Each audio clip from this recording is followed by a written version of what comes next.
A continuación, la profesora Gloria Durán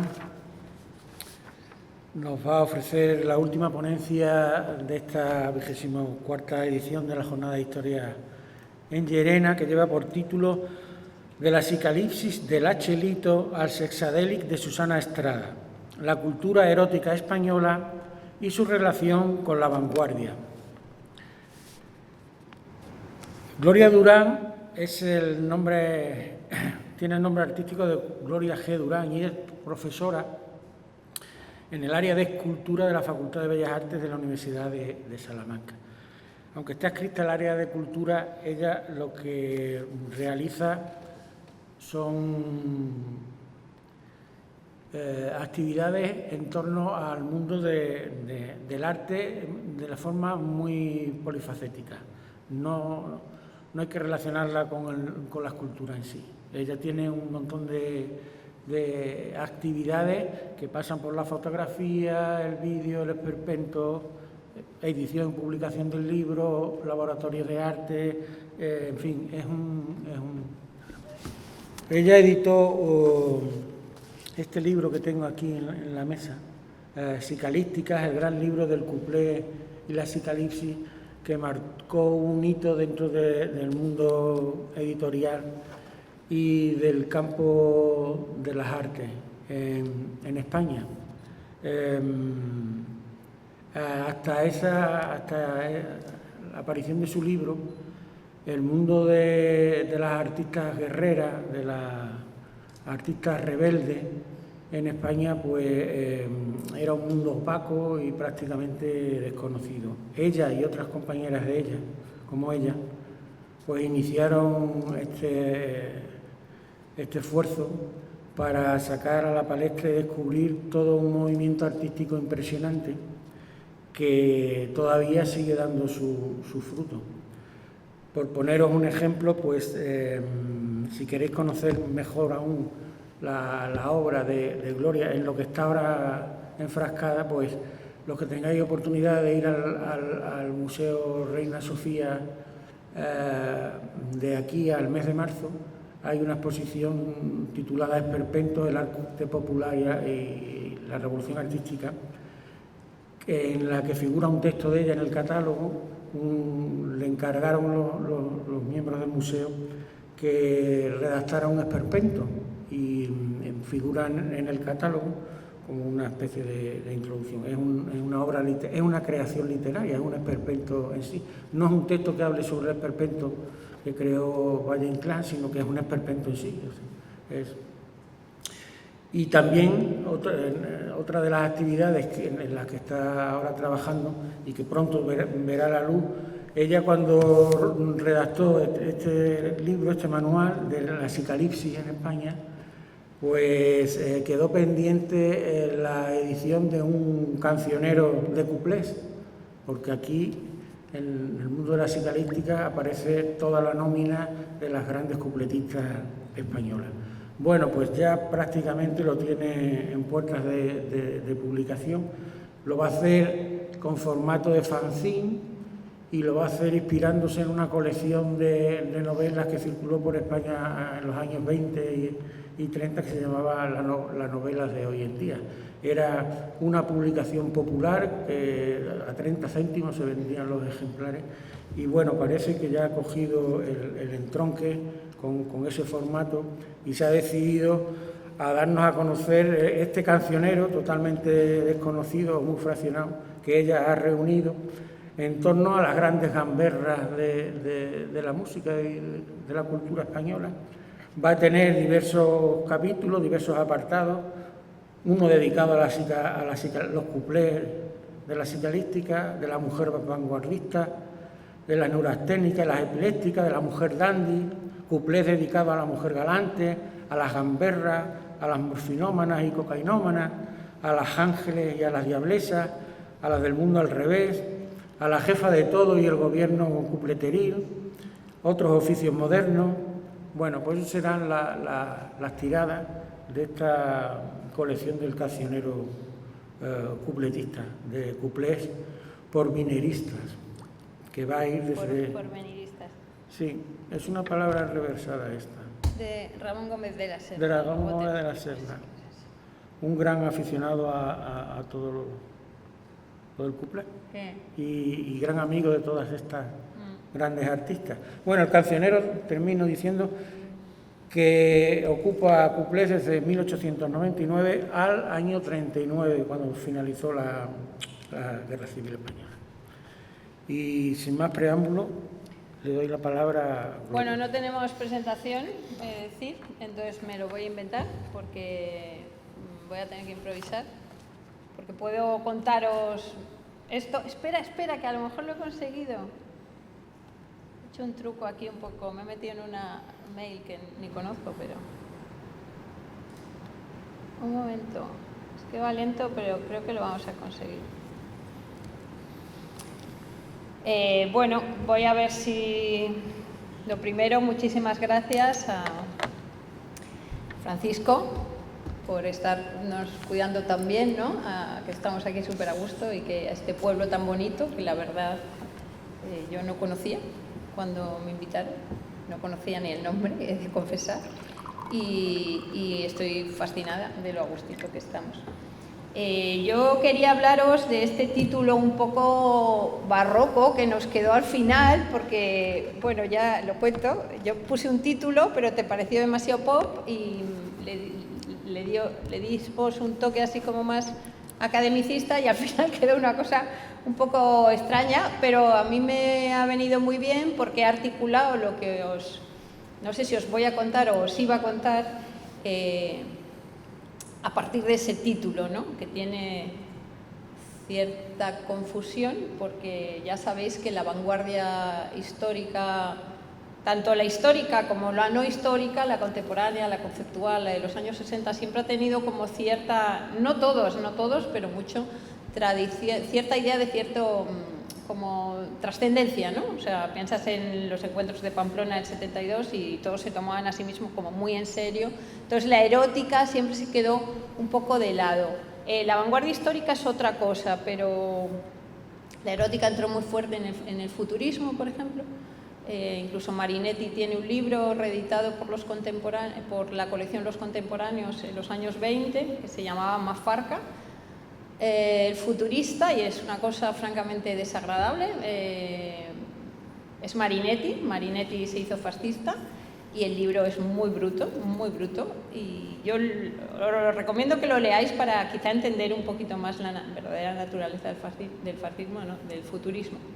Y luego Valentín de Sampoint era una mujer futurista que sí escribió dos manifiestos, el Manifiesto de la Lujuria y el Manifiesto de la Mujer Futurista, y también son un poquito confusos. Voy a ver si os estoy soltando un rollo que no tiene nada que ver con lo que os iba a contar. ¡Ay! Pues aquí debería estar compartido esto ahora mismo. Darme un momento. Pero creo que no lo voy a conseguir, ¿eh?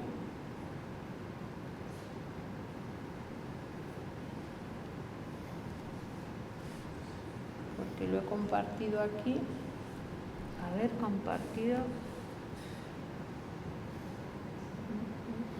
Pues qué raro, porque lo he compartido con este mail. Es que creo que con suerte lo conseguimos, pero no está muy claro. Vale. Acceso.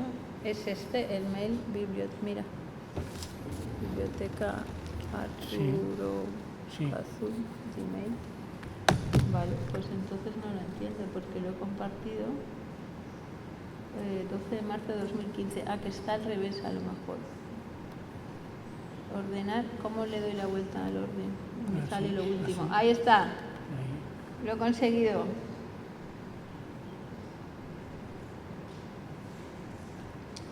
Vale.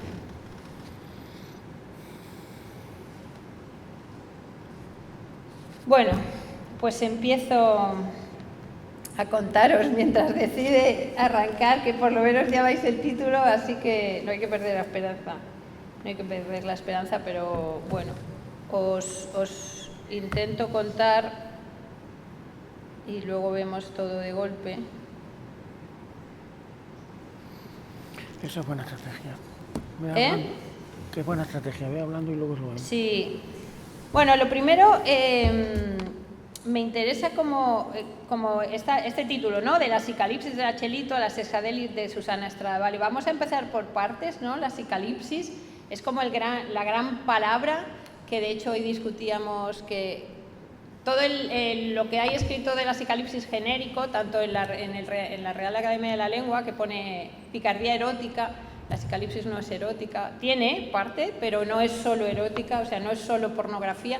En la edición actual del diccionario es pornográfico, es lo contrario a la pornografía. O sea, la Sicalipsis siempre muestra sin velar, da muchos sentidos ocultos, quiere ser una cosa, quiere ser otra, pero lo que me interesa a mí señalar es que es una palabra que inventa un tío, es un escritor de la Segunda Bohemia. En España se supone que hay como 3 olas de Bohemia. Hay una primera que va en torno al texto de El frac azul de Pérez Enric.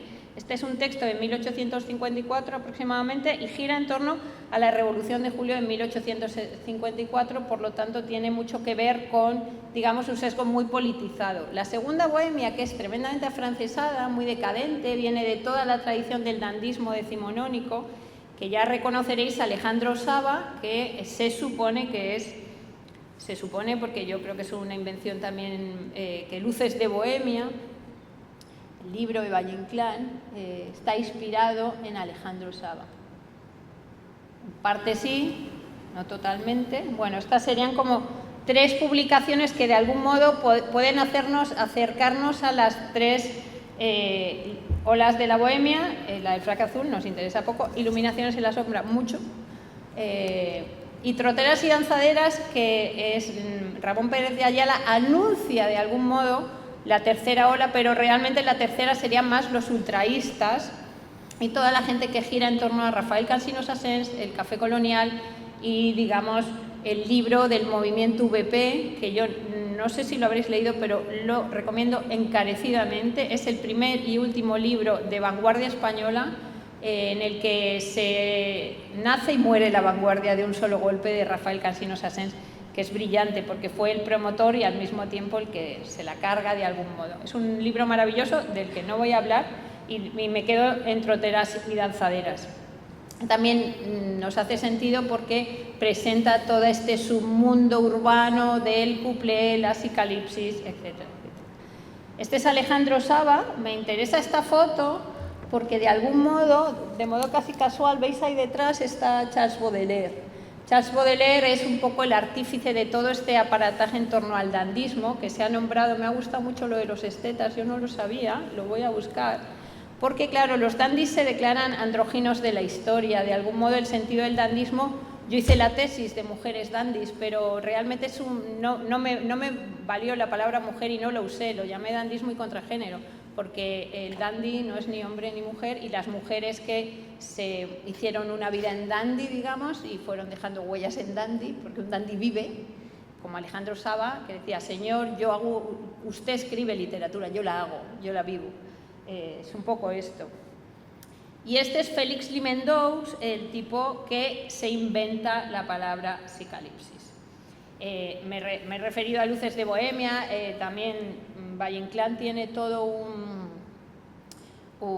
digamos, un espectro de la vida en dandy, por supuesto. Está el libro de Umbral maravilloso, ¿no?, del Marqués de los Zapatitos de Piqué, pero como ha dicho Francisco, os invito a verla. No voy a dar al link porque nos podemos quedar aquí colgados, pero hay una exposición en el Museo Reina Sofía que por primera vez se sube a la Sicalipsis a la altura de la vanguardia y el gran arte, porque se habla además de la noche sicalíptica. Yo he hecho este texto y he cedido parte de mi colección de postales, me las pidieron para una de las salas, por cierto, la más bonita. La exposición es una delicia.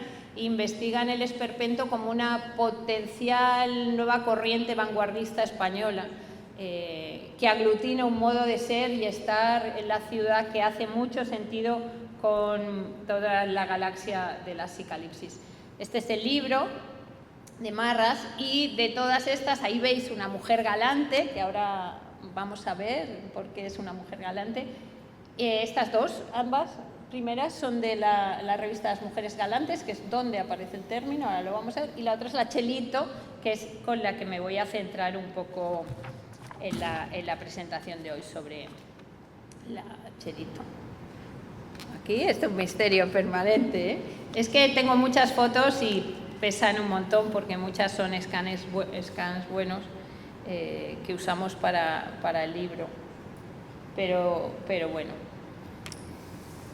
Bien, antes de meterme en la palabra psicalipsis, yo me digo, este tío se inventa en 1902 se inventa la palabra, ¿vale? Psicalipsis. Pero digo, ¿de dónde se la habrá podido sacar? Entonces, claro, te vienen las precursoras de nuestras completistas, son las cantantes epilépticas. Así se llamaban, cantantes epilépticas, porque justo a finales del siglo XIX estaba Charcot, que como sabéis puede ser el padre a psicología moderna, y entonces en la Salpêtrière, que era un hospital donde encerraban a todas aquellas mujeres que sacaban los pies del tiesto y las tachaban de locas, muchas si tenían alguna enfermedad mental, otras no, simplemente eran un poco libres y las metían ahí.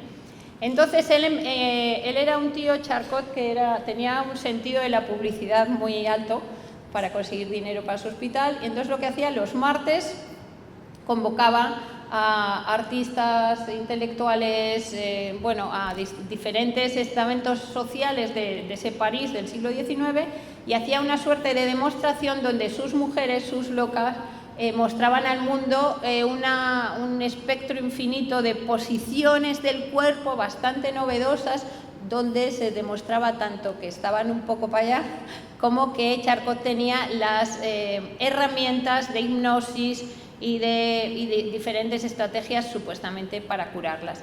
Todo esto lo documentó un fotógrafo, se publicó un libro que revolucionó de algún modo los imaginarios de esas nuevas ciudades que estaban buscando nuevos modos de gastar el tiempo con los ocios urbanos.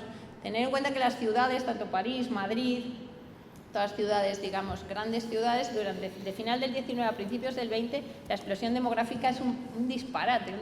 Entonces empiezan a salir los socios urbanos y tal.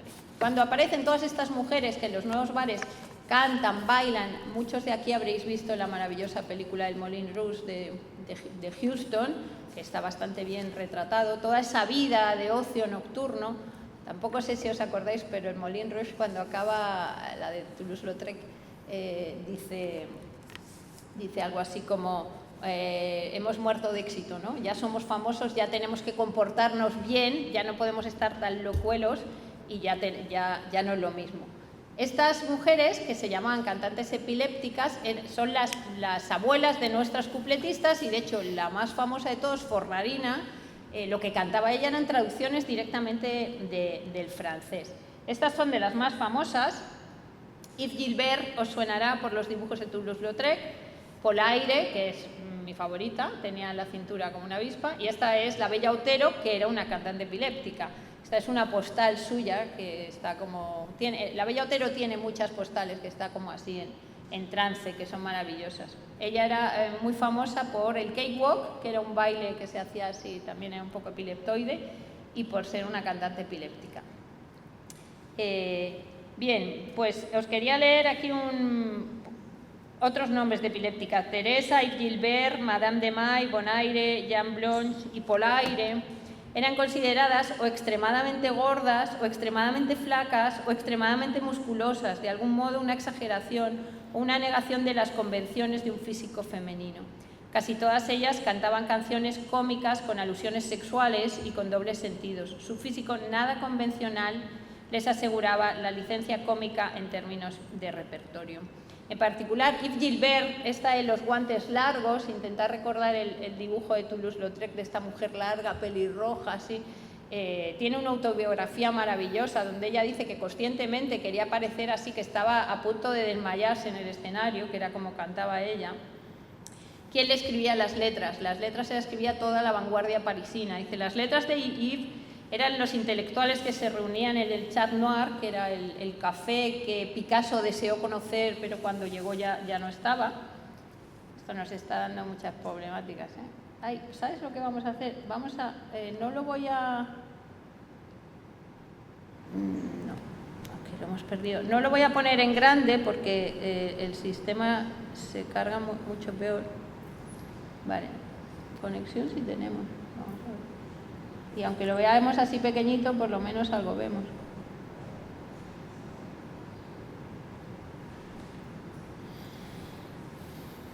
Creo, no lo sé. Bueno, pues ¿de qué iban sus canciones? Eran parte de la bohemia parisina y les aseguraban no ya su calidad, sino también mucha publicidad. Muchas de sus canciones giraban en torno a los outsiders de la sociedad, a los outcasts de los favors, que estaban inspirados en Villon y que hablaban pues de contextos del lumpen, la droga, mujeres perdidas, etcétera, etcétera. En estas diapos que no se cargan, creo que ya no se va a cargar ninguna, bueno, mira, alguna por ahí. Pues ponía varias de las piezas icónicas de la primera vanguardia francesa, que quizá a alguno le suene, quizá no lo sé, es una Gioconda fumándose una pipa. Supuestamente la pieza por antonomasia de la Gioconda con bigote es una pieza de Marcel Duchamp de los años 10 del siglo XX, pero digamos de algún modo él ya lo coge de los Macarrillas, la veis ahí, esta, mira, de los Macarrillas, digo, la primera vanguardia francesa en las que tiene, es muy interesante porque están las artes incoherentes y luego toda la pandilla de los hidrópatas, que es de donde está Ubu Rey y Alfred Jarry, que a lo mejor os suena también. Ubu Rey está muy representado en la exposición de Esperpento porque fue el gran escándalo del teatro contemporáneo, y Ubu Rey está hecha con marionetas que tienen algo también de epilépticas, ¿no? De cuerpos que se rompen, cuerpos que cogen unas gestualidades que están muy, muy, muy fuera de la norma, ¿no? Que son casi obscenas, digamos. Voy a seguir pasando porque, como veis, tarda un montón. Esta imagen os sonará, Jeanne Avril, otra cantante epiléptica. Esta sí fue una enferma de la Salpêtrière y cuando sale se hace muy famosa. Estas son os lo cuento, que no lo veáis. Son dos imágenes de la prensa española donde sale este texto. No, perdona, la de la prensa española es la derecha, que debajo pone: ustedes creerán, al verme en esta actitud, que estoy descoyuntada. Pues no lo crean, lo que ocurre es que así soy capaz de descoyuntar yo a más de uno, ¿no? Como veis, ya son mujeres que le van dando la vuelta al discurso de quién tiene la sartén por el mango. Este es un retrato de la glotona, que era la más famosa epiléptica del Moulin Rouge, que acabó malamente sus días y que ha sido muy retratada por Toulouse-Lautrec. Entonces, en este panorama cultural donde nuestra segunda bohemia está absolutamente obsesionada con París, tened en cuenta que a Alejandro Saba el mito es que Verlaine le da un beso en la frente y ya no se lo vuelve a lavar la frente, se hace como un marco aquí, dice ya no se lava nunca más la frente. Obviamente no sea verdad, pero es uno de esos mitos que construyen mucho el modo de sentir de los españoles de ese momento. En 1902 ya se había traducido alguna revista psicalíptica, que todavía no se llamaba psicalíptica, y entonces Félix Climent-Doux empieza a tirar en prensa estos carteles, ¿no? El lunes día 12 del actual se pondrá a la venta en toda España una nueva e interesante publicación a 60 céntimos cuaderno, titulada Las mujeres galantes. Esta publicación es altamente psicalíptica. Para conocer la definición de esta palabra completamente nueva es preciso adquirir el primer cuaderno de Las mujeres galantes. Al venta al por mayor, no sé qué. Vale, entonces, la cuestión es que tú te compras Las mujeres galantes, que está aquí, mientras aparece o no aparece, y no sé si lo vamos a ver o si no lo vamos a ver, pero yo os lo cuento cómo era, una pena porque son una preciosidad Las mujeres galantes. Pues era un cuadernito, entonces sale el número 1 de Las mujeres galantes y nada más abrir, pues aparece la definición de Las mujeres galantes, que aquí lo tengo pequeñísimo y os lo voy, no sé si leeroslo o más o menos os lo cuento. Aquí aparece. Este es el cuadernito, el número 1 de Las mujeres galantes. Esa es una mujer galante que está dentro de ese cuadernito. Había varias a color, de offset a color, y varias en blanco y de negro, donde aparecen mujeres que son difíciles de definir, y entonces él dice: psicalíptico es para nosotros y lo será para ustedes de aquí en adelante todo aquello que significa el punto intermedio entre lo moral artístico y el desenfado sin arte, sin ser lo primero en absoluto y no llegar a lo segundo sin embargo, mantenerse en el justo límite y guardando un equilibrio inverosímil para no provocar la indignación y el anatema de los pusilánimes ni merecer el desdén de los que buscan excitantes poderosos para su gusto estragado.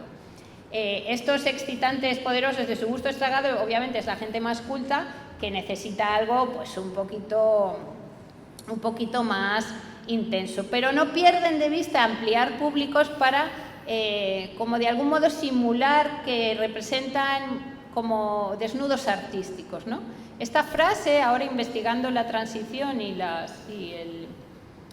toda la época del destape, también vuelve, ¿no? Como la excusa de un desnudo artístico no tiene el mismo nivel de erotismo, picardía y sensualidad que otro desnudo. Esta estrategia francamente extraña ya se usa mucho en la psicalipsis. De hecho, las primeras mujeres que aparecen desnudas, lo que aparecen es con una malla, que como veis en la portada, Servando, mi editor, la tiñó de rosa, pero eso eran mallas color carne, que parecían que iban desnudas, pero iban con una malla gordísima, que no podrían ni respirar.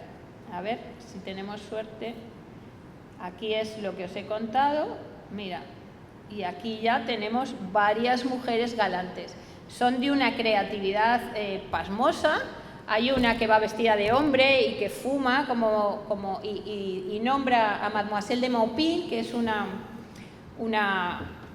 hombre que se disfraza, una mujer que se disfraza de hombre en un texto de Gautier, que era un gran dandy, por supuesto, pero como veis no es esa imagen que tenemos, sino que es muchísimo más amplia.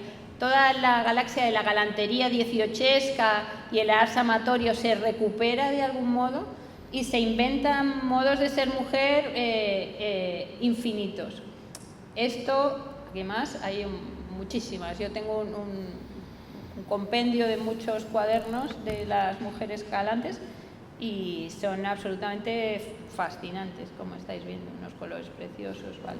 ¿Y cómo es la mujer galante? Dice Desdén, pues bien, sí, yo soy la mujer galante, la que maldito si me preocupo del qué dirán. Me tienen completamente sin cuidado, hago lo que quiero, vivo cómodamente y no necesito dar cuenta a nadie de mis actos ni de mis entreactos. Esto es 1902, lo recuerdo todo el rato.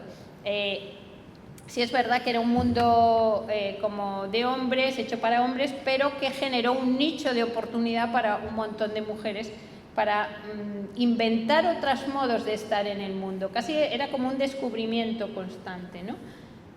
Y dentro de este marco quería rescatar la figura de la Chelito, y luego llegamos a Susana Estrada, que no sé si conseguimos que funcione el YouTube, porque lo que quería era poneros su disco, que lo oyésemos. Vale, la Chelito, que como yo digo, para mí es uno de los hitos de la cultura española, porque habréis oído todos, eres, con perdón, más puta que la Chelito, o eres más freca que la Chelito, y todo el mundo es como el rum rum, pero ¿quién era la Chelito? La Chelito es una mujer fascinante. Yo ahora estoy hablando con su sobrina nieta, y por lo visto era una señora con muy mala uva, pese a todo. Ahora vais a ver las fotos, era maravillosa, porque era una gran empresaria, compró un teatro en Madrid, el Chantecler, y levantó a toda una familia, era como el hombre de la familia. Ella se ocupaba de todo el mundo, no solo de actuar y de parecer casquivana, loca y de enseñar sus coquitos, sino que era una tía muy seria, muy trabajadora y que levantó toda una familia, y de hecho que en la vida íntima era justo lo contrario a la que simulaba, ¿no? Era seria, provocadora, era culta y transitaba los ritmos contemporáneos. Vale, la Chelito, como muchísimas cupletistas de ese momento, fue cambiando de nombre. Empezó su carrera, se llamó Ideal Chelito, que era lo que se llevaba. Luego la Bella Chelito, que os sonará. Hubo una época, digamos, entre el 1902 al 7-8, que todas eran bellas, la Bella Belén, la Bella Chelito, la Bella Lita, la Bella... Y luego finalmente la Chelito, que es como se la conoce. Quería rescataros, o sea, fue como tan famosa ella, que hay como muchos textos que inventan su vida de algún modo, y yo rescato como 3, una vez que en un periódico se equivocan, en 1903, le llaman La Cielito, La Coquito y Coralito, que son, La Coquito es un libro de Joaquín Belda, ahora lo vamos a ver, y Coralito es un alter ego que le pone Retana en Carne de Tablao, que es un libro que de algún modo es un relato de todo este mundo de la frivolidad de principios de siglo. Están todos los nombres camuflados, pero si sabes un poco del contexto histórico los puedes dilucidar. Como pasa lo mismo con el movimiento VP, ese tema de las novelas, que realmente es historia de España, pero camuflada. Bien, lo primero, ¿cómo empieza el debut de La Chelito?, que es una preciosidad.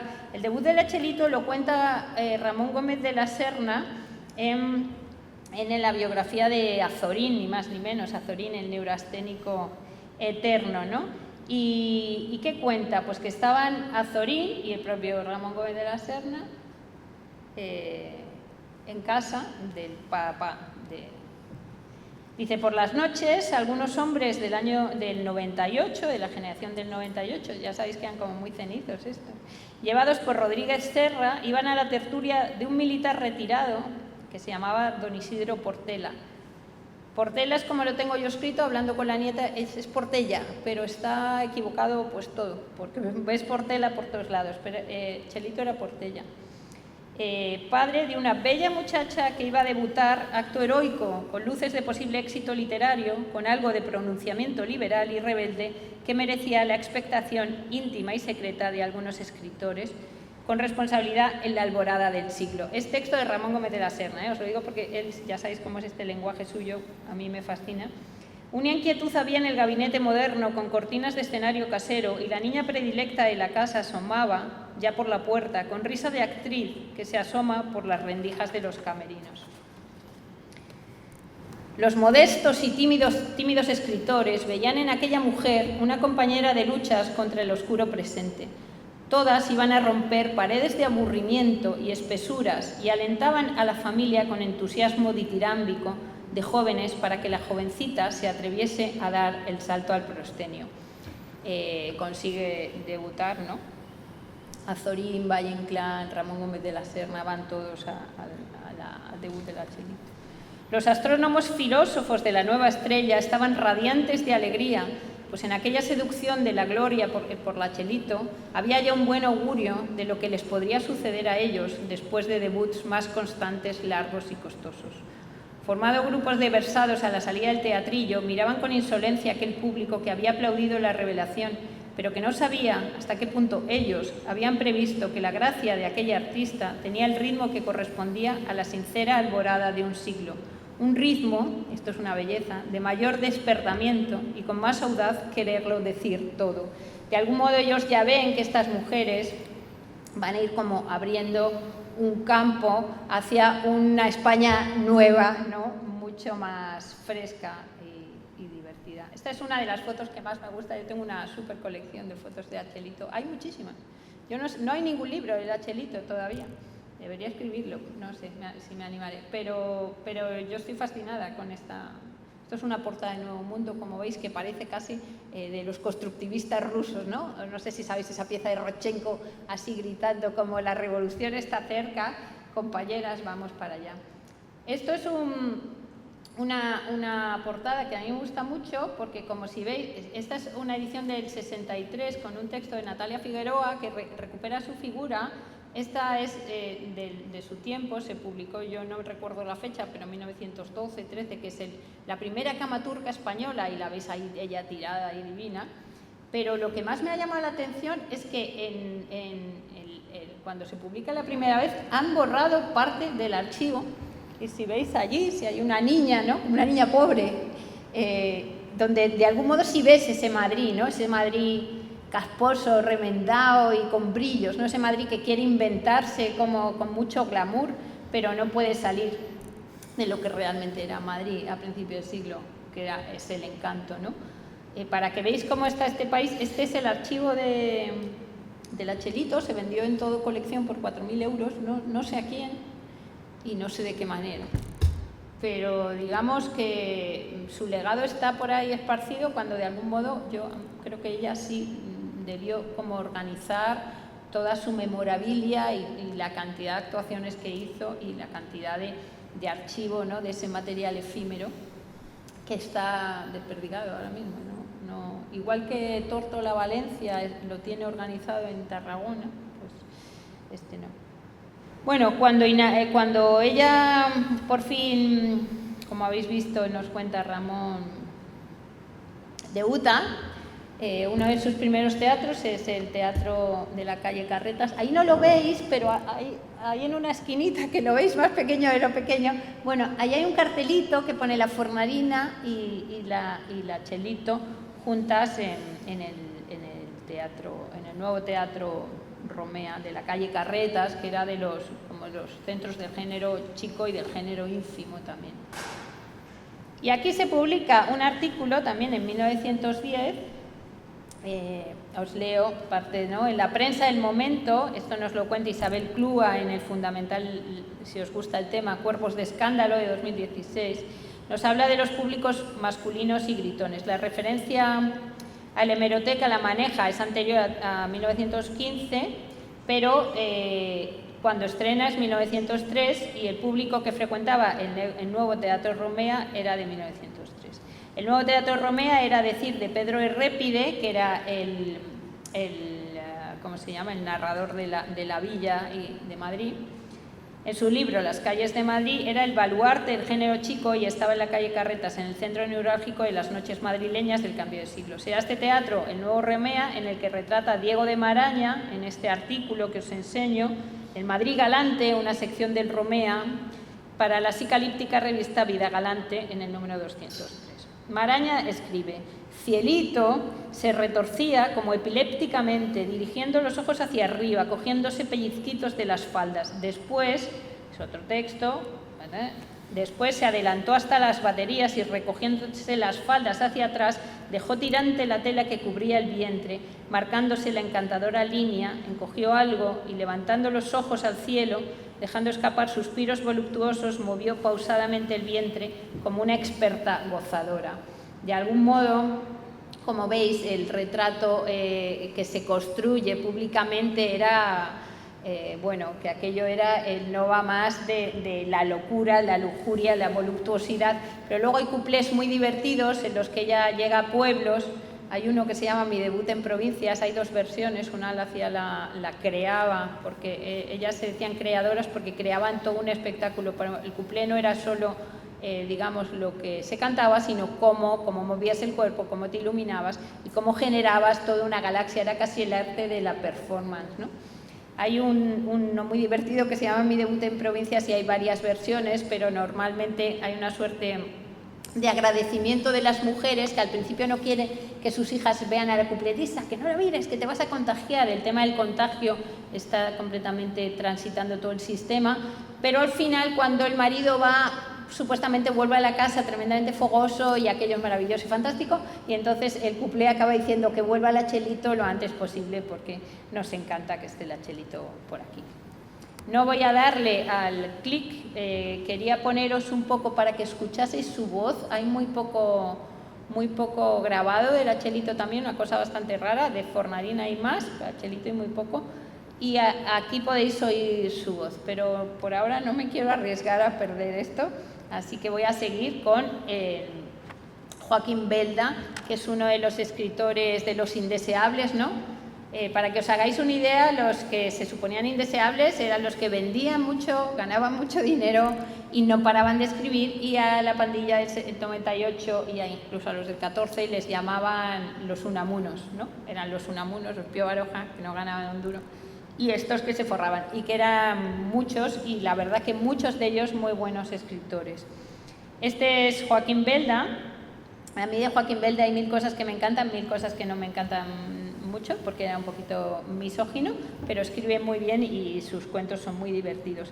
Tiene en una de las revistas psicalíptico galantes más refinadas, que se llama Flirt, no voy a entrar, pero solo para que os hagáis una idea, la cabeza de este hombre genera toda una cátedra de enseñanza superior que se llama Lascivia comparada.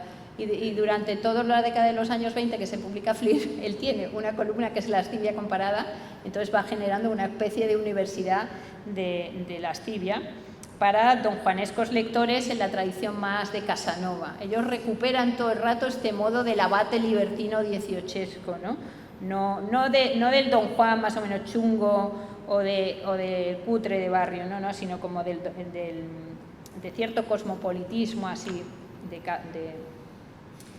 de Casanova, Bueno, os quería poner solo alguna portada para que veáis la belleza de toda la galaxia estética psicalíptica. Él tiene millones de portadas y esta del centro, si es la novela de hoy, es esta que colecciono. Se publicaron 350 números, más o menos. Ahí escribe Concha Espina, escribe Magda Donato, escribe Margarita Nelken, escribe Carmen de Burgos. Y bueno, yo los colecciono, tengo 60, voy poco a poco porque cuesta encontrarlos. Y Joaquín tiene un montón de la novela de hoy, eran unas publicaciones pequeñitas, era un texto y un ilustrador. La dirigía Artemio Precioso, que es una de las figuras de la cultura española que yo reivindico que hay que rescatar, porque es increíble lo que hizo ese hombre. Y él, en todas estas revistitas hay como una introducción y muchas de ellas son entrevistas con el autor. Entonces puedes hacer una imagen bastante clara de cómo era el Madrid de esa época. Esto es ya años 20, estoy dando un poquito de salto porque la Chelito es un poco anterior, pero es para que veáis un poco la estética porque es tan bonita. Esta es La Coquito, hay varias versiones. Hay una película que se llama La Coquito, no tiene absolutamente nada que ver con el libro, así que si la veis, olvidad que la habéis visto porque es muy mala y sobre todo es que no respeta el libro. El libro es maravilloso, es muy bruto, o sea, hay de todo, hay sadomasoquismo, lesbianismo, de todo, y la Chelito va saltando de aquí para allá con una alegría, la Coquito. Y lo más interesante de La Coquito, se llama La Coquito porque la gente va a ver La Coquito que nunca llega, porque la gente desea ver los coquitos de la Chelito. Pero ella nunca enseña los coquitos, por eso se llama La Coquito. Entonces es como, ¡ay, los va a enseñar! Y nunca los enseña. Y rastreando esto es del archivo de la agencia F, por otro trabajo que hice de Sara Montiel, y me dieron acceso a todos los archivos, momentáneamente a todo, y empecé a cotillear y me vi esto no es nada conocido. Y digo, la Chelito enseñando los coquitos, o sea, es una cosa rarísima, porque parte, como os digo, de la psicalisis es que tú nunca llegas a enseñar. Parece que sí, pero es que son unas fotos maravillosas. Hay un montón de imágenes suyas fantásticas. Y por supuesto ella se hace muy famosa por La Pulga, que si puedo, sí la voy a enchufar un poquito. No es la voz de la Chelito, esta es la voz de La Bella Zulima de 1903, pero sí me apetece como que escuchéis cómo se oían estas. ¿Se oye? Me imagino que la Pulga la conocéis, ¿no?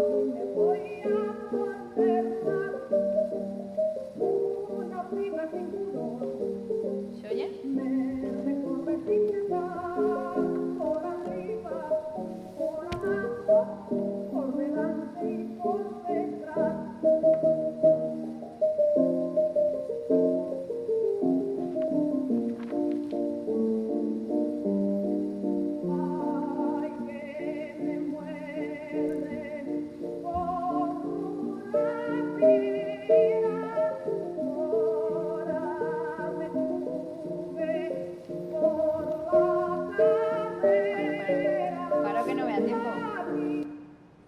Bueno, yo os animo a que investiguéis.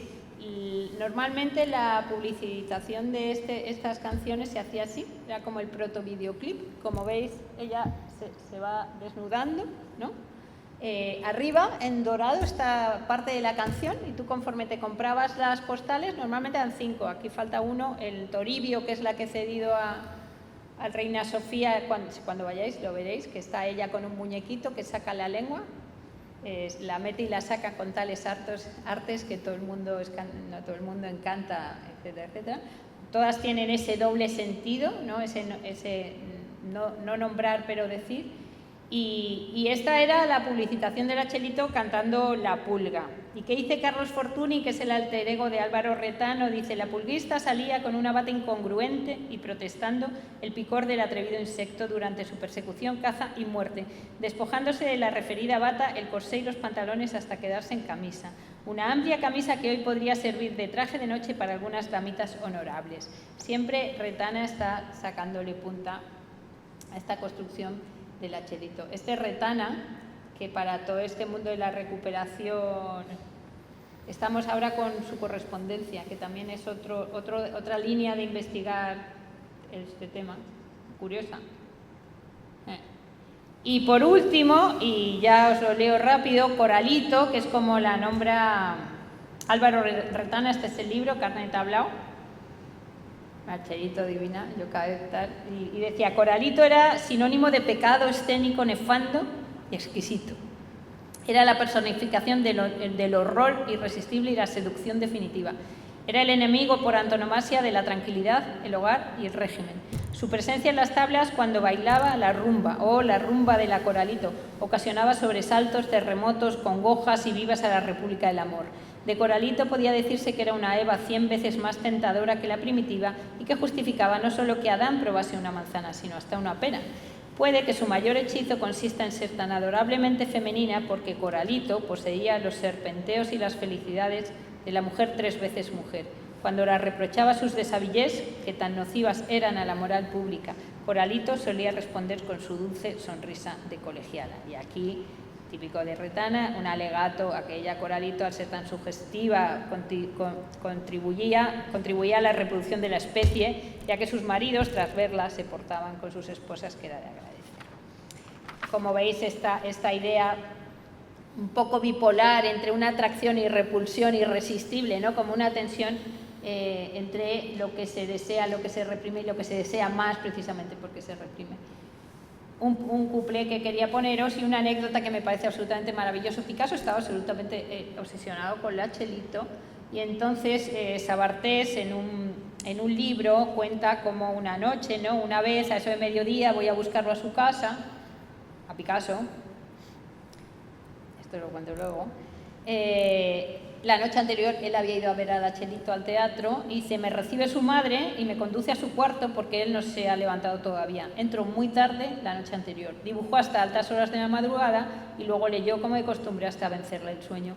Junto a la cama hay una mesa y una silla abarrotadas de papeles y en todos ellos veo la imagen de la bella Chelito dibujada por él, desnuda en toda suerte de posiciones, una serie interminable de trazo preciso que dan la idea de gestos fugaces.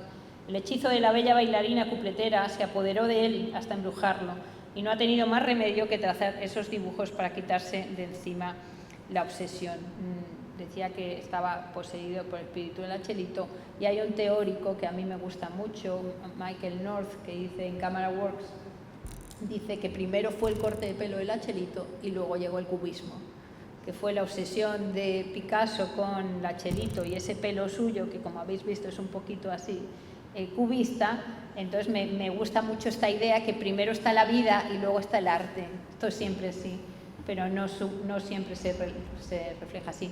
No se conservan esos dibujos de la Chelito, pero sí se conserva este dibujo y otros tantos que hizo Picasso de la Polaire, que es esta que hemos visto con la lengua afuera. O sea que Picasso, el mundo de la noche y esos dibujos de estas mujeres también tiene por ahí. Estas son dos postales que aparecen en el cuarto de Picasso con los años 40, vuelven a recogerlo y al recoger las cosas aparece varias cosas de la Chelito, imágenes que tenía Picasso. Y estas solo os enseño por gusto por la Chelito publicitándose como en lucha con un luchador japonés y en la playa reivindicando el traje de baño femenino y masculino. Este bañador es de hombre, en ese momento las mujeres iban con tela y se va con sus colegas a hacer un acto performativo de reivindicación del traje de baño masculino y con un reportaje enorme y maravilloso. Es que este verano hice una conferencia de las psicalíticas a remojo, hay mucha en prensa, hay muchísima, es una delicia, de muchas de ellas bañándose como se bañaban, que hacían en su ocio. Entonces la Chelito tiene todo este documental en Sidecar con traje de baño masculino en 1916 por San Sebastián, que era como un auténtico escándalo y a la vez una gran publicidad para una persona que era una celebridad en nuestro país. Me salto los 20, estos son unos senos en libertad, una obra de teatro de los años 30, para que veáis el cambio de paradigma. Y, digamos, mi libro acaba, y de algún modo me gusta mucho acabar con la bella Dorita, digamos, porque aquí hay un texto que es un poco triste, pero es una simulación de que hay un golpe de Estado de mujeres y se monta el primer Congreso de los Diputados, todo de mujeres, todo de cupletistas. Y acaba Ciudadanos, proclamada la dictadura de la mujer por imperativo de nuestra voluntad desde hoy os declaro libres, aprovechad vuestra libertad en beneficio de todas, acordaos de cuando estabais subyugadas. Desde este momento no habrá cadenas ni hombres que causen vuestra desdicha. Todas las ciudadanas que tengan escondidas armas, municiones, vestidos de hombre o bien esta clase de sujetos están obligados a depositarlo en la Comisaría General. El desacato a estas desatenciones será castigado con pena mayor de 10 bollos. Pena de muerte al sátiro y al castigador. La mujer que deje de cumplirlo será degradada en la plaza pública. Dado en el cabaret de hoy, de 1936. Obviamente esto acaba, empieza la guerra y bueno, ya sabemos que luego empieza Pilar I de Rivera y todo este tema que está muy bonito en el libro de Carmen Martín Gaite, de usos amorosos de la dictadura. Es maravilloso porque además ella habla mucho de cierta generación esquizofrénica porque veían en los años 30 mujeres que iban a la universidad libres, esto y lo otro, y luego a ellas les tocaba ir a la sección femenina y claro, en su cabeza no entendía nada. Hay una generación, la de Carmen Martín Gaite, y un poco anteriores también, nacidas en los años primeros de los años 20, que la cabeza les crujió un poco. Sí. Y bueno, quería dar como un salto a cierta potencial mujer galante, que puede ser Susana Estrada. En el otro, la diferencia, claro, que os fijáis de la Chelito, siempre son otros los que hablan de la Chelito. Susana ya se encarga ella misma de hablar de ella, ¿no? Luché mucho por los derechos de las mujeres, a través de la libertad sexual se logra la libertad total. Lo reconocieron primero hombres, después las mujeres. Ellas al principio la odiaban a muerte, me encontraban descarada, soez, impúdica. No todas, claro, pero sí la gran mayoría. La gente no estaba preparada. Y quería traeros lo que más me interesa suyo, aparte de su personaje y persona, bueno, que es a mí me parece interesantísima. Ella es bibliotecaria, es una tía muy culta y tenía muy claro lo que estaba haciendo. Y han hecho varias, bueno, sabéis, Susana en el sexo, hay como varios productos audiovisuales que te acercan mucho a su figura, pero me gustó que en Susana de Sexo se la compara con Barguial, que es una trapera que yo uso mucho también, porque para mí las cupletistas actuales son las chicas que hacen trap. Entonces hay como una especie de hilo conductor de contextos culturales, sociales, políticos diferentes, obviamente, pero esas actitudes de esas mujeres como que se construyen con cierta, aparte de disidencia, cierta guerrilla, ¿no? Para inventar también modos muy poderosos de ser mujer. Esta es una gran empresaria, brillante, no sé si la conocéis. Y bueno, esto quería poneroslo, como vamos como fatal de tiempo con tanto desaguisado, pero ya lo conocéis, ¿no? El momento que le dan el premio a la revista Pueblo y le dice, quería poneros aquí una cosita, no es unas declaraciones suyas, me gustan mucho. Le dice Tierno Galván, dice, hija mía, estate tranquila, pero tápate. Y le dijo, querido profesor, estoy muy tranquila, porque ya sabía perfectamente lo que estaba haciendo. Pero yo lo que quería poneros, a ver si me va el link, espera, un minuto, 4:40. Una vez más, el diario madrileño Pueblo reparte sus trofeos, entre los que sus redactores juzgan han sido populares durante el año que... etcétera. Se ha pensado muy bien, Susana Estrada, si ese mismo público iría a verla con ropa. Yo creo a Susana Estrada tiene una imagen sexy, erótica, una imagen que siempre ha dicho que no le importa desnudarse, y entonces yo creo que el público va a ver a esa Susana Estrada. Si se desnuda, se desnuda. Y si está Sara Montiel delante, por eso por me supuesto mola. que me desnudo, porque si al público le ofreces una cosa debes de dársela, nunca hay que defraudarle. ¿Y qué le dicen sus padres cuando leen cosas así en sus revistas? Lo que ella hizo fue representar un poco a las mujeres que nos pasábamos los prejuicios y las prohibiciones por el Arco del Triunfo. Yo creo que... Vale, si os fijáis, está Sara Montiel delante y quería traer la colación porque, claro, Sara es maravillosa, pero trae un cuplé que realmente no tiene absolutamente nada que ver con el cuplé. Y la película, el último cuplé, es muy bonita, pero no es de cuplé, es como el inicio del turismo, es el arranque del milagro español y del desarrollismo. Volver a verla, y si la volvéis a ver, veis que es un pastiche de turismo, que está muy bien, pero que no tiene nada que ver con el cuplé. Y es más, cuando empieza el destape, Sara tiene unas declaraciones que dice: yo me negué en rotundo, ¿no? Me negué en rotundo a desnudarme, ¿no? Sabéis que era como todo el mito de las exigencias del guión, el desnudo artístico, etcétera, etcétera, para simular que no querían desnudarse, que Susana Estrada se construye a contracorriente de esta tendencia diciendo: no, yo me desnudaba porque me daba la gana, porque lo que quería era desnudarme porque no me avergonzaba del sexo y de que me gustase la sexualidad, ¿no? Y entonces ella se construye completamente sola, independiente, como una isla en este país, que a mí me parece glorioso.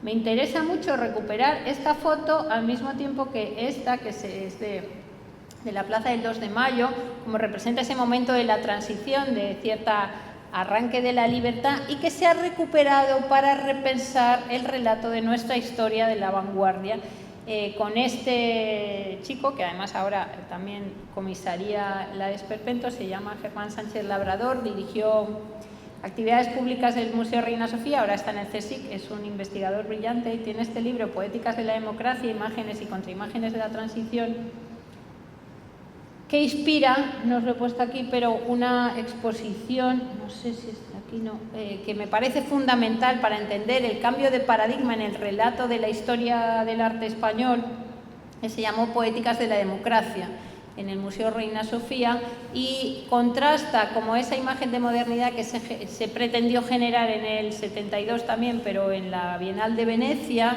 con los Guerrero, el equipo Crónica, todos los señoros que hacen cuadros fantásticos, pero que son 10 señores, que hacían como una imagen de modernez que no era la verdadera España, no era toda, ¿no? Y sí se relata todo ese mundo de las bases, de los movimientos feministas, el movimiento LGTB, el movimiento vecinal de los barrios, y un montón de movilizaciones y movimientos que generaron el humus de la cultura, donde de algún modo se entienden estas figuras como la de Susana Estrada. Si pensamos del humus cultural de principio del siglo, sería una Chelito, ¿no? Y que gracias se están reivindicando. De hecho, para la reorganización de la colección permanente del Reina Sofía para el año 27 se va a contar con todo un sector de psicalipsis, porque claro, es fundamental pensarlo desde ahí. Igual que las poéticas de la transición, se genera todo un contrarrelato al hegemónico, donde todos esos papelines, digamos, las octavillas que funcionaban por ahí por las ciudades,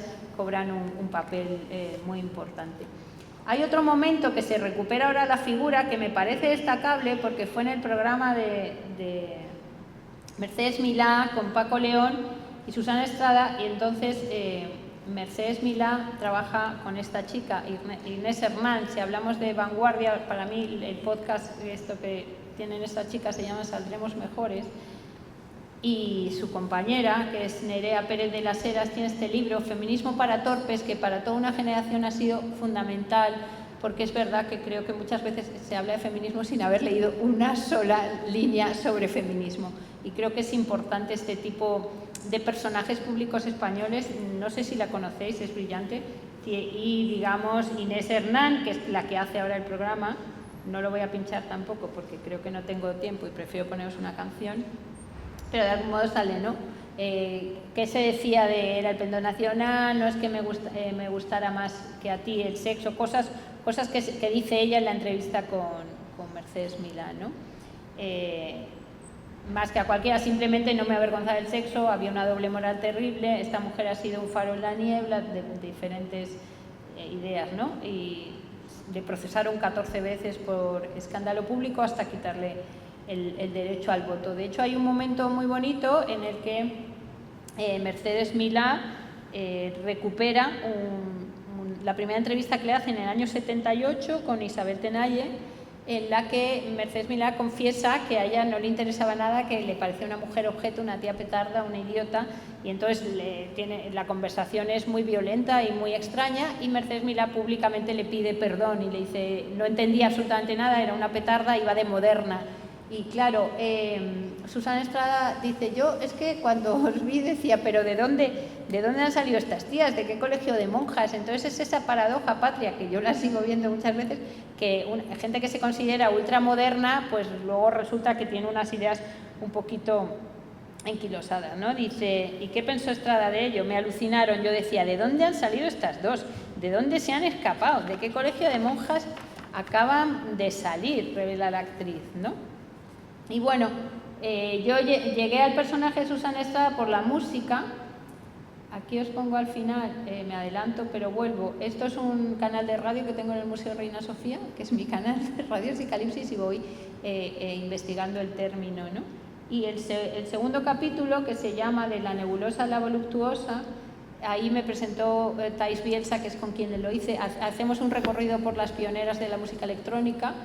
Entonces, dentro de la música electrónica, de repente dice, ¿no conoces el tema del robot de Susana Estrada? Y digo, ¿verdad que ni idea? Tiene un tema, no se llama robot, se llama Espacial, son 7-8 minutos de música súper experimental donde ella hace el amor con un robot. Es increíble, es increíble. Yo no lo conocía, entonces empecé a investigar, y esta es la reedición del disco que sale en el 81, que se llamaba Amor y Libertad, luego se reedita y es una pieza de coleccionista. Yo no hay manera de encontrar el vinilo, sí lo puedes encontrar en CD. Y os enseño, se llama Psychedelic Sexo Funk. Solo quería contaros que el año pasado en un congreso de posexualidades que se hace en la Facultad de Bellas Artes, en la Complutense, presenté hice un karaoke, la verdad, cerré el congreso con un karaoke y estaban todos los queer, toda la modernez patria, flaseados cantando las letras de esta mujer, ¿no? Se llama Psychedelic Disco Funk de Susana Estrada, karaoke fin de fiesta. Una pena, no grabé vídeos, pero... Y bueno, quería enseñaros el disco, ver un poco los temas, ¿no? Es Hagámoslo juntos, Voy desnuda, Machos, Lograremos volar, Acaríciame, Gózame ya, Quítate el sostén, Espacial, Hagamos el amor, Qué calor, Mi chico favorito, Un sitio bajo el sol y Tócame. ¿Cuál os apetece escuchar? Y la escuchamos, porque de verdad que merece la pena. Yo os puedo decir mi favorita, pero prefiero, si queréis y si da tiempo. Es el tiempo que tenemos. Vale, pues nada, un minuto. Pues ya doy las conclusiones, ¿no? O sea, conclusiones así random. Como veis, siempre se repite esta idea de una mujer que destaca, pero como digo yo, siempre el problema curioso de este país, al menos el que llevo yo analizado en este país y en Europa, cuando las mujeres sacamos mucho los pies del tiesto, no somos nosotras, es lo más patético. El miedo es que se ablanden los hombres. Tengo muchos textos y un artículo que se llama así. El miedo es que haya una especie de contagio generalizado de otros modos de una afectividad diferente, donde transitemos organizaciones sociales quizá novedosas que a veces dan un poco de pánico. Y este tipo de mujeres siempre salen en momentos de gobernanzas más o menos no muy rígidas, y que son los momentos que a mí personalmente más me interesan, ¿no? Y venga, pues una canción o conversamos lo que queráis o nada. ¿Alguien tiene alguna petición? Acaríciame. Acaríciame. Estamos más finos, no. Gózame ya es muy bestia. A ver, acaríciame.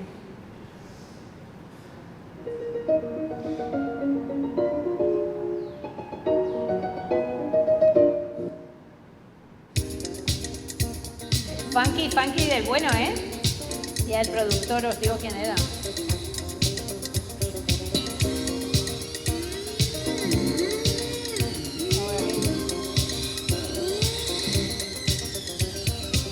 Acaríciame con todo tu ser, por favor. Acaríciame, enloquéceme con tu amor. Tú me has hecho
Acaríciame, acaríciame, atorméntame, atorméntame, por favor.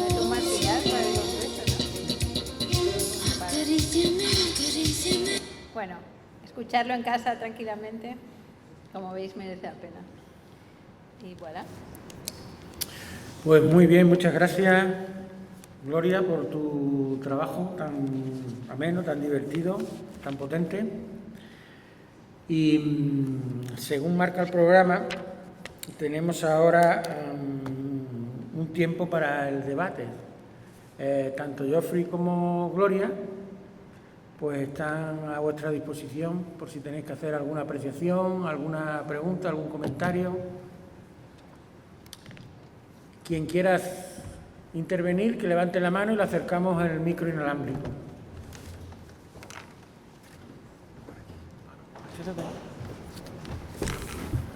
Guay la música, ¿no? Chulo el disco. Está buenísimo. Sí, te sí, he dicho. sí, sí. ¿Ves que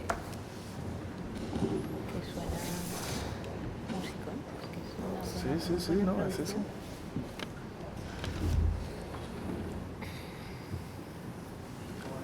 Pero la gente ya se quiere ir.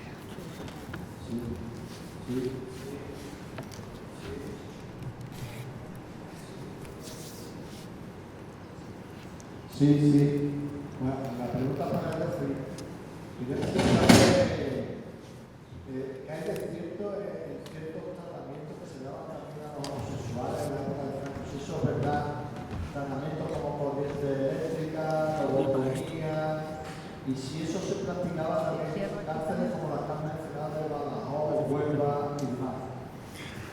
Sí, efectivamente es una buena pregunta y de hecho ayer cuando lo comentó el compañero, es verdad que aparece en algunas publicaciones, pero yo he estado rastreando esa documentación y realmente no hay testimonio prácticamente. O sea, hay testimonio de algunos casos durante la transición, pero el caso español conocido es un caso, bueno, es un psiquiatra español, pero comenta un caso italiano. Entonces no hay documentación, o sea, fuente sólida, digamos, en España. Hay algunos testimonios, pero es verdad que esto de la lobotomía me parece que no se ha practicado contra los homosexuales, o al menos no aparece en las fuentes, o no así con esta terminología. Y luego electroshock, lo mismo, se ha repetido mucho, pero no se puede documentar realmente. O sea, puede que haya pasado, no estoy diciendo que no ha pasado, pero rastreando las fuentes no aparece. Entonces, pero cuidado con lo que estoy diciendo, porque ya sé que suena un poco a revisionismo histórico. Simplemente eso, de momento no se puede documentar, ¿no? Hay un caso, pero claro, contrastando con ese caso no encuentro nada. Pero no estoy diciendo que no pasó. Cuidado.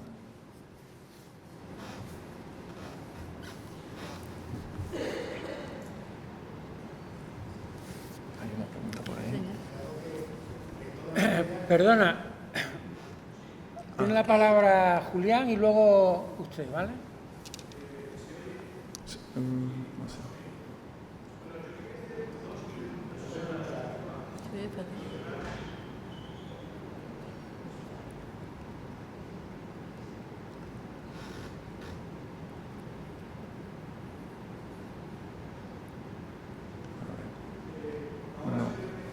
No. No.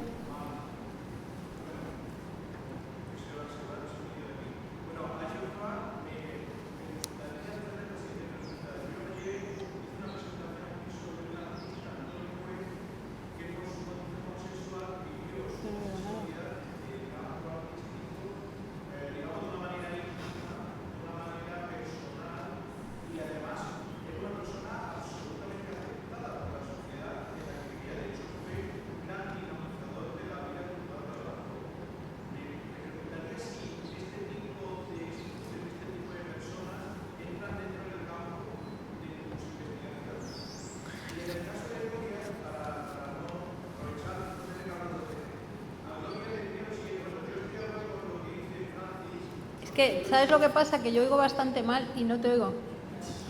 O sea, que cuando me preguntas a él me entero regular, pero a mí... Sino que alguien repita la pregunta. Sí.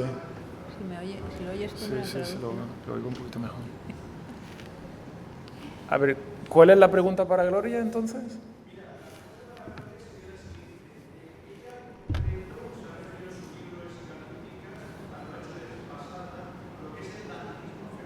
Que hace referencia al dandismo femenino.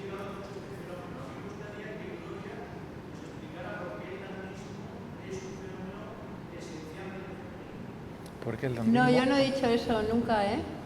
Yo no he dicho que el dandismo sea esencialmente femenino. Yo he dicho que los dandis se declaran andróginos de la historia, pero salió de manos de hombres, por supuesto. Lo que pasa es que las mujeres, cuando sale el concepto, que es a principios del 19, el índice de analfabetismo femenino era bastante terrorífico, ¿eh? O sea, que recontar la historia de las mujeres sin contar índices de alfabetismo y analfabetismo es muy bestia. Entonces, cuando las mujeres encuentran en nicho oportunidad en la Primera Guerra Mundial de salir de sus casas y empezar a hacer una vida fuera, pues sabes que mueren 9 millones de personas en Europa.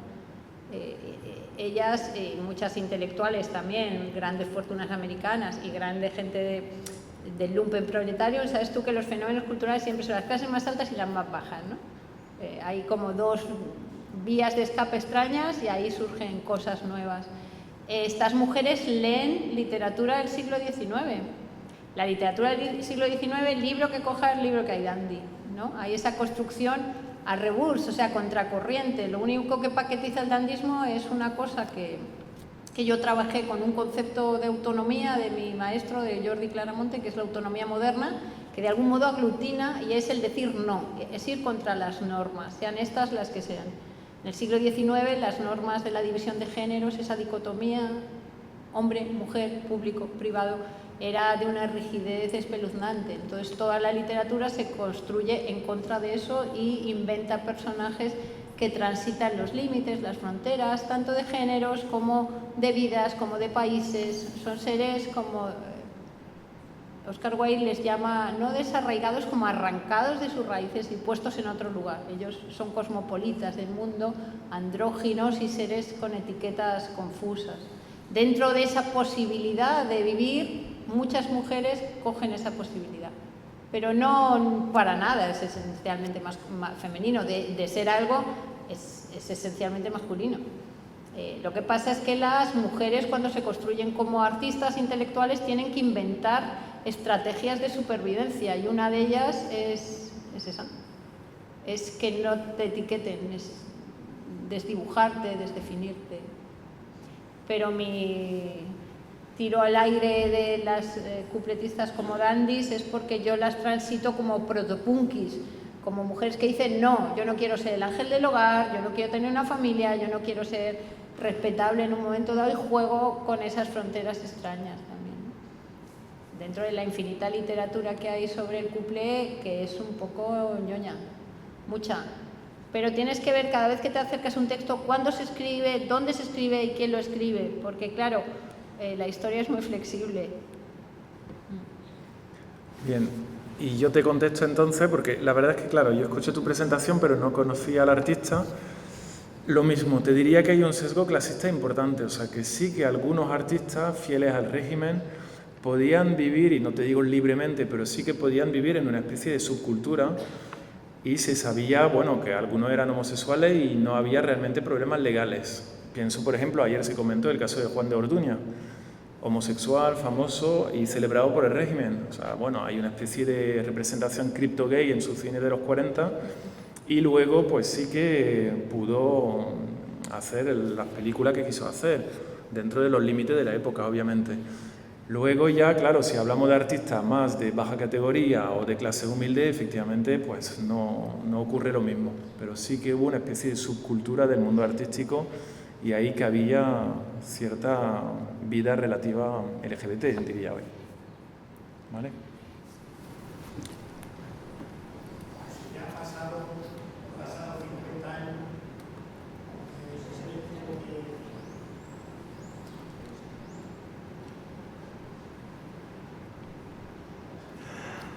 Antes funcionó.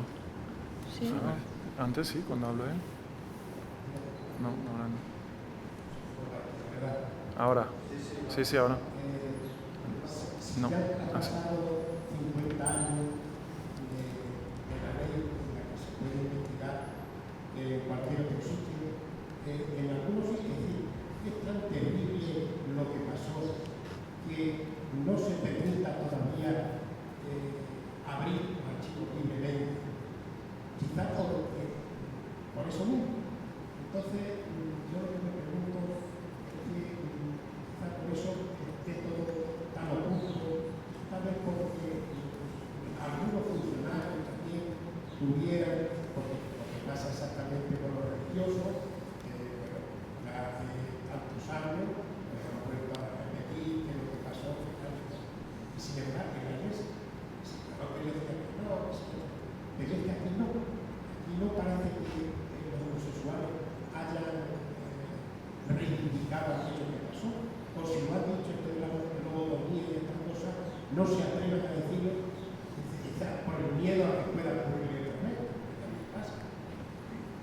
Sí, a ver, no sé si hay una voluntad política de no abrir la documentación, al menos hay una falta de voluntad política de querer intentar abrir un poquito el paso, pero luego, claro, son leyes que se rigen, o sea, las leyes que rigen el acceso a la documentación parecen leyes muy neutras, pero son leyes neutras que bloquean el acceso de facto, entonces ese es el problema. Luego sí que hablaría de una falta de voluntad política. Ha habido avance, pero avance insuficiente en este caso. Luego, claro, por supuesto, puede que haya miedo a hablar con respecto a los tratamientos médicos contra homosexuales, no te digo que no, lo que pasa es que eso es especulativo en este sentido, ¿no?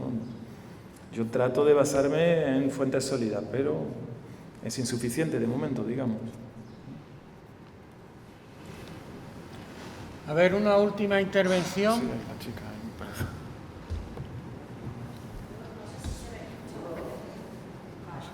Yo quería hacerte 3 preguntas de reflexión. La primera es que ¿no crees que la historia de la reconstrucción del mundo LGBT tiene que ver mucho con la historia oral? Por lo cual probablemente pueda tener que ir por ahí y a lo mejor los archivos, precisamente porque si hay programas de reeducación en las cárceles, si hay programas de reeducación en ciertos hospitales, yo sí que sé de que tuvo que sufrir para hacer un cambio ya en la transición, estamos hablando de los 80 para hacer cambios en la documentación y no se permitía hacer programas de reeducación humana que se trataba de eso. Por allá por el año 2016 que tuvo el centro de secretaria contando su experiencia. Entonces la reflexión sobre la historia oral no sé si podría servir, no es un mundo social. 2, ¿dónde podríamos buscar la historia del lesbianismo? ¿En qué tipo de archivos? ¿Por qué no hay nada sobre las mujeres? Y bueno, fundamentalmente, ¿por qué no ha quedado nada? ¿O por qué no hemos encontrado? A ver, con respecto a la primera pregunta, entonces, obviamente la historia oral es fundamental. Lo que pasa es que la historia oral, como digo, es muy difícil dar con esas personas hoy en día porque muchas han fallecido. Luego las que están, lo malo es que ha pasado tanto tiempo que esas personas muchas veces reinterpretan el pasado con la mirada actual y por lo tanto es una historia maniquea que no da datos muy precisos, o sea que obviamente es importante, pero sí que habría que contrastar, digamos, con más documentación. No estoy diciendo que están mintiendo, por supuesto, ¿no? Estoy diciendo que es fundamental, por supuesto, la historia oral, pero es algo que debe ser completado por otro tipo de fuentes, por supuesto. Luego, con respecto al caso que tú comentas de una persona trans, sí, ya ahí es otro tema, pero por ejemplo, hasta hace poquito se decía, bueno, hasta la transición, hasta la democracia, no se podía cambiar de... O sea, no se podía hacer la operación, etc. Luego yo, la documentación que he encontrado, incluso en esas fuentes jurídicas, o sea, judiciales en general, sí que hay un caso de una persona que en el 74 consigue cambiar de sexo y cambiar de DNI, o sea, es curioso, ¿no? Pero eso yo creo que es simplemente porque, claro, como los jueces se apoyaban en el juicio médico, o sea, en las opiniones de los médicos, esa persona, en este caso, en el 74-75, pues el médico aconsejaba el cambio de sexo y, por lo tanto, pues las autoridades judiciales han seguido esa opinión médica. Pero es una excepción. Efectivamente, pues sí que en general ese tema ha sido muy difícil y por eso muchas iban a operarse o a Casablanca o a Ámsterdam. Eso es muy común en los expedientes ver estas cosas. En España hasta, no sé exactamente hasta qué fecha, pero no se podía hacer. O sea, se podían hormonar, pero no operar. No sé si te he contestado. ¿Alguien más?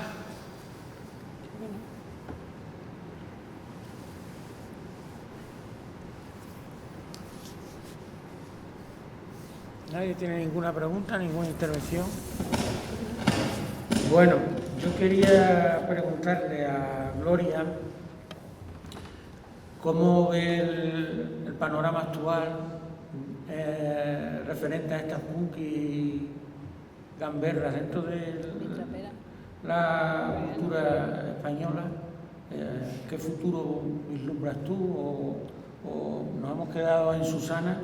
Pero bueno, de Susana aquí han pasado ya... Bad Gyal la entrevistó en La Resistencia el otro día, o sea que Bad Gyal está de plenísima actualidad. Por las Rosalías, todas estas hay... Pues como pasa siempre que hay contextos de gobernanza un poco licuada, hay mucha esperanza porque hay un montón de chicas en un montón de barrios que están haciendo música, se están inventando ropa... Y luego hay una especie de pánico ante la estandarización de las influencers en los Instagram, que al menos yo creo que sí hay sectores sociales, que el otro día lo hablábamos, al final en la academia y tal hablamos poco de clase, yo creo que habría que hablar mucho de clase para pensar a la mujer española de hoy día. Entonces yo creo que hay una clase media cada vez más rigidizada y más estandarizada, al menos eso es lo que yo observo paseándome por las calles y depende en qué barrio vayas. Y luego hay otros sectores con una creatividad infinita, gente muy queer, muy creativa, muy disidente, de géneros muy fluidos, con una forma de vestir, de pensar, de investigar, de estudiar, de amar, pues muy bonita.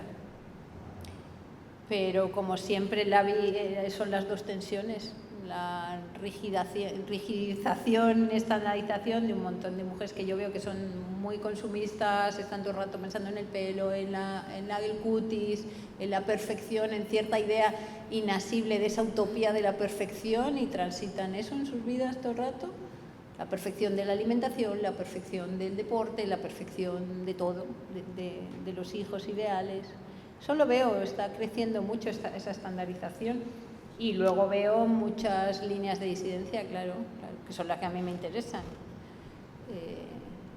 Pero vamos, que la historia siempre ha sido un poco péndulo y yo creo que nos toca una época fuerte, en breve. Pero porque yo soy un poco catástrofe. Ahora estamos en una época en contra de que ahora se aventura una época en contra de todos estos movimientos de liberación de la mujer y demás. Hay un contraataque bastante furibundo y no ha hecho más que empezar, ¿no? Yo es lo que preveo, pero vaya que puede ser que no, que todo dé un poco la vuelta, pero los astros dicen lo contrario. O sea, estamos en como el nuevo mayo del 68, que ahí luego todo cambiará. Yo no vaticino nada bueno, y al menos dando clase en la universidad yo veo que cada año esa rigidez mental va creciendo. En Bellas Artes, que Bellas Artes ya llega gente poco especial y yo veo que hay una falta de creatividad, o sea, de 6 años a esta parte yo lo noto en clase, por las redes. La juventud está atrapada en una red, al menos Instagram, yo lo que veo es muy aleccionador, ¿no? Es muy, no sé si lo percibís vosotros, yo percibo eso, como come esto, hace esto, haz lo otro, es como muy así y luego ves, se maquinizan, ¿no? Y tienen una relación con el cuerpo extraña también, porque están muchas horas sin mover el cuerpo. Lo que parecía una paradoja, lo que parecía con las nuevas tecnologías, la apertura de redes sociales, que iba a apoyar mucho todas estas tendencias que antes llamaban contraculturales y demás. Sin embargo, los resultados no han sido... Porque antes nos quejábamos de que los medios estaban copados, de que había demasiados filtros, de que la voz no llegaba a donde debería. Pero se abrieron las puertas de la revolución de las comunicaciones, ¿no? Con chat, con podcast, con un montón de herramientas que te ayudan, y sin embargo... Bueno, no, pero tampoco creo que haya cambiado tanto, ¿eh? O sea, siempre ha sido los movimientos contraculturales, subterfuge ahí, son pequeños y siguen siendo pequeños. Pero siguen, ¿eh? Muy fuertes y muy poderosos, pero pequeños. O sea, el común es mucho más normativo, según como yo lo leo, ¿eh? No sé, Geoffrey a lo mejor lo lee diferente. No, es simplemente que me estaba acordando porque se me olvidó contestar una pregunta de la compañera con respecto a las fuentes sobre el lesbianismo.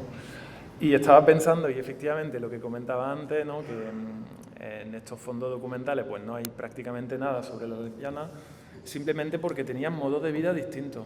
En los fondos de Vagos y Maleantes tiene mucho que ver con la sexualidad en el espacio público, o sea, el cruising, algo que normalmente, o sea, al menos durante la dictadura franquista, las mujeres no llevaban a cabo. Por lo tanto, claro, por eso las fuentes son distintas principalmente. ¿Dónde podemos encontrar algo? Claro, esa es la pregunta del millón. Fondos privados, cartas, no sé, archivos donde haya cartas personales, pero eso diarios, es como buscar, sí, diarios, etcétera, pero eso es suerte, ¿no? Hay un libro en Estados Unidos, no es sobre el lesbianismo, pero es sobre las relaciones entre los militares durante la Segunda Guerra Mundial. Libro fantástico que se publicó ya hace, no sé si 10 o 20 años, que no está traducido al español. Claro, eso fue casualidad del autor, que encontró en San Francisco, en el barrio LGBT, que encontró un amigo que había dejado unas cajas y cuando murió de SIDA, pues le dijo, mira, ahí tienes esto, esto, lo otro. Y ya gracias a esas cajas pues pudo reconstruir esa historia porque había un montón de cartas entre distintos miembros del ejército norteamericano, pues hablando de sus sentimientos, su sexualidad, etcétera, etcétera. Pero eso es suerte de alguna forma, o sea, es difícil dar con esa documentación, ¿no? Para las mujeres. Eso de ir tirando del hilo, ¿no? A lo mejor con, yo qué sé, una persona mayor, sus contactos y así poquito a poco, pero no es fácil de momento. Sí, a mí se me ocurre, nosotros estamos trabajando con la correspondencia de Álvaro Retana, claro, y hay muchas cartas de la que era la pareja de Tórtola Valencia, María Ángeles, pero Tórtola Valencia la adoptó a ella. Entonces generaron un marco de legalidad, que era como una adopción, como si fuera su hija, pero eran pareja lesbiana. Y hay muchas cartas de Ángeles, lo que pasa es que Ángeles, aparte de su pareja, era su secretaria. Entonces está todo un poco... Puedes leer el subtexto, si sabes lo que hay, pues... Era la tapadera, a lo mejor, de alguna forma. Claro, claro, sí, era... ¿Y viste el libro que se publicó hace poco sobre Álvaro Retana o no? Sí, no, lo viste, ¿no? Está bien. No sabía que había más cartas todavía. Sí, de hecho, esas cartas, ese archivo no lo han usado ellos. Ya, por eso te digo. Su archivo personal que lo dio al Museo de Almagro de Teatro. Ah, qué bien. Sí. Muchas veces los archivos privados, la comunicación que hemos presentado nosotros esta mañana nace de un archivo privado, un archivo familiar. Los archivos familiares pasan como muy desapercibidos, ¿no? Estamos muchas veces centrados en lo que son los archivos nacionales, los archivos provinciales y demás. Pero no debemos descuidar los archivos familiares. Cualquiera que tenga noticias de que ha fallecido tal persona y cual, y de que pudiera, y de que en esa familia siempre se conservó y tal, eso es muy interesante. Eso siempre hay que ponerlo en noticias a personas que trabajamos en archivos y demás, para ver si podemos encauzar todo ese legado de información. El archivo municipal de Llanera, por ejemplo, pues ha recogido varios archivos familiares que sabemos a ciencia cierta que se iban a perder, y por la buena voluntad y la buena predisposición de la administración pública pues han llegado a acuerdos para lo que es la custodia y el depósito de esas fuentes, y esas fuentes son ricas, y yo creo que para el tema de diarios y de correspondencia íntima son muy potables. Totalmente. Sí, venga, la última intervención.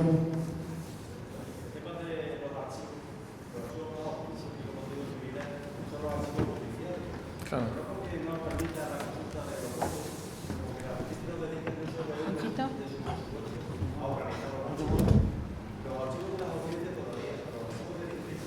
La otra pregunta que quería hacer es sobre el famoso fenómeno del destape de finales de la dictadura y principios de la democracia, que en su día se vio como un movimiento de liberación femenina. No. Y hoy día sería una cosa totalmente inconcebible con nuevos valores sociales. Entonces hemos cambiado tanto, realmente es que nunca fue eso, y simplemente una estrategia comercial para vender películas y revistas. Yo lo leo como una estrategia comercial. Lo que pasa es que, como siempre que se inventa una estrategia comercial, pues pueden salir cosas interesantes. Como dicen los de Blaxploitation, no sé si conoces todo el fenómeno de cine negro, ellos siempre decían, nosotros queríamos ganar pasta, o sea, no queríamos reivindicar nada, queríamos ganar pasta y pasárnoslo bien. Y de repente hicieron un bombazo reivindicativo de la vida de los negros merece la pena, ¿no? Lo que ahora se llama así, Black Lives Matter.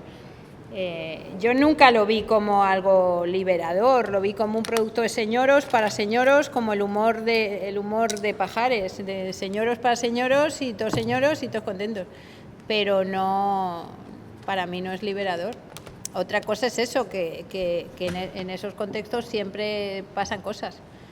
En cuanto se te ocurre voy a hacer esto, pasan cosas que no puedes, esa es la naturaleza de la creación artística, es que pasan cosas que no controlas, ¿no? Y yo diría que es una evolución en la representación del cuerpo de la mujer, Claro. pero sobre todo era el tirón comercial, ¿no? Tirón comercial, sí. Y luego ten en cuenta que hay una especie de... O sea, tú si te acuerdas de las películas del Destape, nunca te acuerdas del nombre de las chicas. ¿Te acuerdas? Pues una que Pepito Piscinas, yo qué sé, una que... no te acuerdas te acuerdas de los actores, pero no te acuerdas de quién era la tía. No me acuerdo, porque realmente ellas no importaban mucho, ¿no? Y añadiría que además cuando hablamos de destape femenino, el destape masculino ya, claro, es posterior, aparece de hecho con el Hoy de la Iglesia, lo que estoy trabajando ahora, entonces por eso lo comento, ¿no? Aparece ya en el 77-78, pero bueno, posterior al destape femenino, y por lo mismo hay un tirón comercial, pero no por el cuerpo masculino en sí, ¿no? Sino por distintos argumentos comerciales en el cine comercial, ¿no? Y es lo que hace el Hoy de la Iglesia, ¿no? En fin, hay que redescubrir su cine. Bueno, pues hay que redescubrir su cine, efectivamente. Damos por concluido este espacio de intercambio de opiniones y debate y vamos a proceder a la clausura de esta 24ª jornada.